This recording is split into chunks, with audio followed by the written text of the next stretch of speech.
비례한다는 게 뭐냐, 이 말을 아이들이 되게 이해를 못 하거든요. 아이들이 나중에 중고등학교 가가지고 비례에 대한 개념을 하나도 써먹지 못하는 거죠. 아이들이 이걸 연결을 못 시키면 상당히 많은 부분들이 공식을 외우는 식으로 갈 수밖에 없다는 거예요. 그런데 저처럼 수학을 좋아하고 또 수학을 잘하던 친구들은 그냥 공식을 하나도 외우지 않아요. 왜? 비례관계네 라고 접근을 한다는 거죠.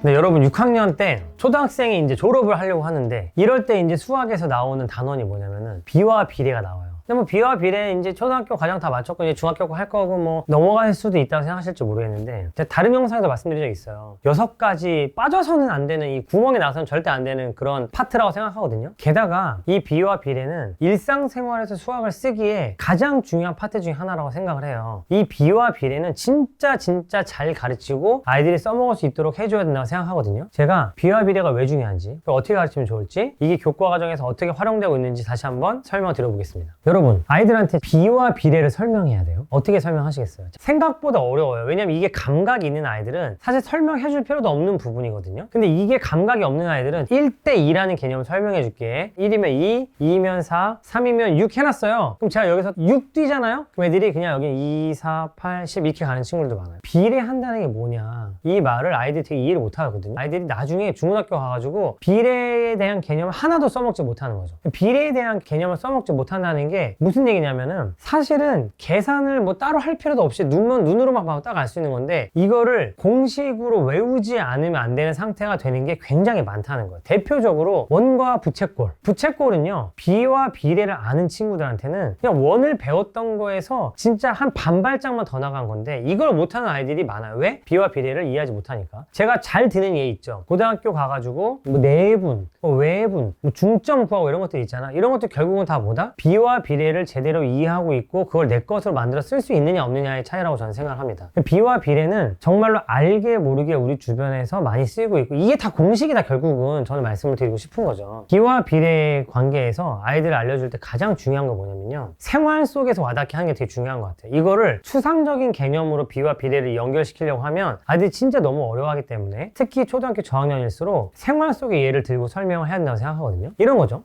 여러분이 만약에 비와 비례를 예를 들어 설명하신다면 뭘 설명하시겠어요? 저는 뭘 하냐면요, 프링글스를 1개 사면 2,000원이에요. 프링글스를 2개 사면 4,000원이에요. 프링글스를 3개 사면 얼마지? 애들이? 그럼 6,000원이라고 대답한단 말이에요. 지금 여기서 알 수 있는 게 뭐야? 프링글스를 1개 살 때마다 2,000원이 늘어난다는 거죠. 그리고 이게 프링글스를 10개 사면 얼마가 늘어나겠니? 그 아이들이 2,000원씩 10개가 늘어나면 2만 원이 늘어날 것이다. 이게 바로 비와 비율의 관계다. 아이들이 여기를 인지해야 된다고 생각해요. 야, 비가 뭐야? 비례가 뭐야? 이렇게 설명해 주는 게 아니고, 아이들이 이미 비와 비례 개념을 알고 있거든요. 연결을 시켜주는 게 진짜 중요하다는 거죠. 엄마가 1시간에 3km를 갔어. 2시간에 6km를 갔다? 그럼 3시간이면 몇 킬로미터를 갔을까? 그럼 아이들이 3을 가고 3을 갔으니까 9를 가겠구나 라는 개념을 아이들이 머릿속으로 가지게 해주는 게 가장 중요하다는 거죠. 그 다음에 아이들한테 물어봐야 되는 게 뭐냐면, 자, 그럼 엄마가 10시간을 갔어. 그러면 몇 킬로미터를 가야 될까? 라는 질문에 아이들이 대답을 하게 만들어주는 거라는 거예요. 이미 알고 있는 것들을 활용해서 아이들이 새로운 개념을 새롭게 받아들이는 게 아니고 있는 그대로 연결만 시켜주게 도와주는 게 가장 중요하다고 저는 생각합니다. 그럼 여기서 퀴즈가 나올 수 있겠죠. 과자가 5개일 때 10,000원이었어. 그럼 7개면 얼마일까? 아이들이 대답할 수 있을까요? 없을까요? 저는 할 수 있다고 생각해요. 왜냐면 5개에 10,000원이라는 게 무슨 뜻이야? 1개에 2,000원이라는 뜻이야. 그러면 10개가 되면 2만 원이고 5개가 되면은 10,000원이고, 그럼 7개가 되면 14,000원이겠구나 라는 것들 아이들이 얘기할 수 있단 말이에요. 이것들을 뭘로 옮겨주면 되냐면 바로 그냥 식으로 옮겨주는 게 저는 굉장히 중요하다고 생각합니다. 자, 우리가 이거를 식으로 한번 써보자. 뭐라고 쓸 거야? 5대 만은 7대 얼마. 이게 무슨 뜻이야? 5개일 때 10,000원이면 7개일 때 얼마야? 이 말을 식으로 바꿔준 이 과정을 우리가 생략하니까 아이들이 굉장히 이 비례를 어려워한다고 생각합니다. 자, 근데 제가 왜 이렇게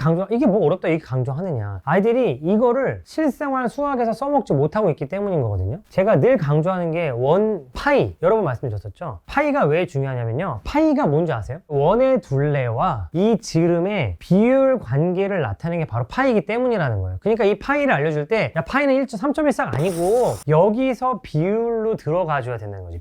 비례를 이미 잘 이해하고 있는 아이들이 이걸 활용해서 원의 둘레의 길이와 길이와 부채꼴의 넓이를 구할 수 있게 도와주는 게 굉장히 중요합니다. 예를 들어서 파이는 지름이 1인 원의 둘레의 길이를 의미해요. 왜냐면 옛날 사람들이 이걸 알아냈거든요. 아르키메데스 시절에 사람들이 이걸 알아냈어요. 원의 지름이 2배가 되면 이 원의 둘레도 2배가 되더라. 반지름, 지름과 이 원의 둘레의 관계가 비례의 관계다라는 거를 알아낸 거죠. 그러니까 아이들한테 이 개념이 들어가고 나서 원의 둘레 구하는 방법을 알려줘야 되는데 다짜고짜 공식을 들이면 안 된다. 그럼 저는 어떻게 가르치냐면 원의 지름이 1이야. 그럴 때 원의 둘레 길이가 얼마라고? 파이. 자, 원의 지름이 2가 됐어. 그럼 원의 둘레 길이가 얼마야? 2파이. 자, 그러면 지름이 10배가 됐어. 10배. 원래 1이었는데 10배가 됐다? 그러면은 이 둘레 길이도 몇 배가 돼? 10배. 그래서 1일 때 파이였으니까 10일 때는 10파이가 된다는 거죠. 그러면 자, 지름이 D야, D. 이때 원의 둘레 길이가 얼마일까? D 곱하기 파이가 되겠죠? 자, 어려운 문제 들어갔나? 지름이 아니고 반지름이 R이야. 자, 어떻게 할 거야? 반지름이 R이니까 지름은 R 곱하기 2. 그 다음에 거기다가 파이를 곱해주면 이게 바로 원의 둘레가 되는구나. 2R 곱하기 파이. 2파이 R이다. 그래서 이 시점에서 아이들이 알아야 되는 건 뭐냐면 원의 둘레의 길이는 2파이 R이 아니고 그 전에 파이의 정의가 뭐냐면 지름이 1인 원의 둘레의 길이고 원의 둘레는 원의 지름과 어떻다? 비례하다라는 개념을 알아야 된다는 거죠. 이걸 확장하면 어떻게 되냐면 이제 부채꼴이 돼요. 부채꼴도 똑같거든요. 360도일 때 원의 넓이가 있어요. 그럼 이게 만약 180도가 돼요. 그럼 어떻게 될까요? 반이 되죠. 왜? 360도인데 그 중에 반이니까 180도니까 360분의 180이라는 거죠. 360도일 때 이만큼이었어? 180이 되면 어떻게 돼? 반이 됐잖아. 그러니까 원의 넓이도 반쪽이 된 거야. 쉽죠? 자, 애들한테 그림 그려줘요. 4분의 1이야. 4분의 1. 4분의 1은 몇 도야? 90도지? 그럼 원의 넓이도 어떻게 돼? 4분의 1이 된다. 원의 중심각이 4분의 1이 되니까 이 부채꼴의 넓이도 4분의 1이 되더라. 여기서 알아야 되는 건 뭐냐면 부채꼴의 넓이는 파이 r 제곱 곱하기 360분 x가 아니고 중심각과 어떻게 한다? 비례한다라는 개념으로 가져야 아이들이 이 공식을 몰라도 문제를 풀 수 있어요. 근데 우리가 이걸 생략하잖아요? 그러니까 애들이 어떻게 되냐면 넓이 구하랬더니 둘레식 쓰고 둘레식 써라니까 넓이 쓰고 이렇게 난리가 나는 거예요. 왜? 아이들 머릿속에는 완전히 다른 식 두 개를 새로운 공식으로 접하고 있는 거거든요. 그게 아니고 아이들한테 비례의 개념으로 접근해줘야 이것들을 빨리 머릿속에서 구조화하고 이것들을 받아들일 수 있다는 거죠. 이런 개념들이 시간, 속력, 거리, 나중에 뭐 도형의 방정식 같은 것에서 계속 나옵니다. 계속. 시간, 속력, 거리도 마찬가지예요. 아이들한테 거리는 시간 곱하기 속력 계속 까먹고 계속 헷갈려요. 그런데 아이들이 알아야 되는 건 뭐냐면 만약 내가 2시간을 갔다? 그럼 1시간 갔을 때보다 몇 배 많이 간 거야? 2배 많이 갔겠죠. 이게 무슨 관계다? 비례 관계다라는 걸 아이들이 알아야 되는데 이걸 모르고